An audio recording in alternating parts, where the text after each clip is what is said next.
Les politiques doivent-ils se servir à leur guise de l'histoire? Le débat fait rage depuis quelques jours. Vous le savez, le président Nicolas Sarkozy a demandé aux enseignants de lire à leurs élèves la lettre de Guy Môquet, jeune résistant communiste fusillé en 1941. Les professeurs sont partagés. À Clermont, dans l'Oise, la lettre a bien été lue ce matin, mais ce que les lycéens retiendront, c'est la rencontre avec un ancien résistant. Fabien Garot, Antonin Billet. Ma petite maman chérie, mon tout petit frère adoré, mon petit papa aimé, je vais mourir. Ce que je vous demande, à toi en particulier, petite maman, c'est d'être très courageuse. Je le suis et je veux l'être autant que ceux qui sont passés avant moi. La lettre d'adieu de Guy Môquet comme conclusion d'une matinée placée sous le signe de la commémoration. Durant près d'une heure, lettres et témoignages de résistants se sont succédés au lycée Cassini de Clermont, avec comme fil rouge le devoir de mémoire. Car ici on a voulu dépasser l'exercice imposé de la lettre du jeune résistant communiste, sans pour autant entrer dans la polémique.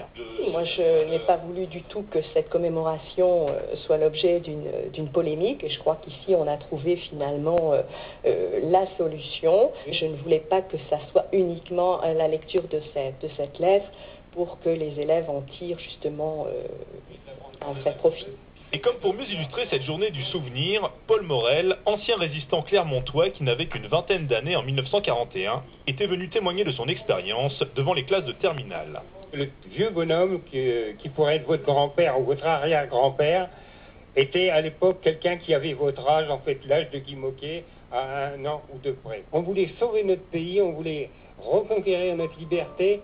Des terminales qui sont ressortis conquis par ces témoignages et ces lettres qui valent tous les cours d'histoire. Quand on lit dans les livres et tout, on n'a pas vraiment des exemples concrets comme il nous l'a dit. Et, on voit à quel point c'était dur d'être existant à cette époque.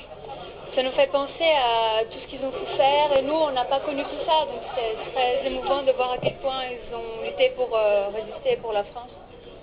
Guy Môquet avait le même âge que moi à l'époque où il s'est fait fusiller et je me suis dit que ça aurait peut-être pu être nous, quoi. Et donc forcément ça redonne une dimension, ça nous choque. Pour prolonger ce projet, le lycée Cassini accueillera durant toute la semaine une exposition autour de la résistance dans l'Oise.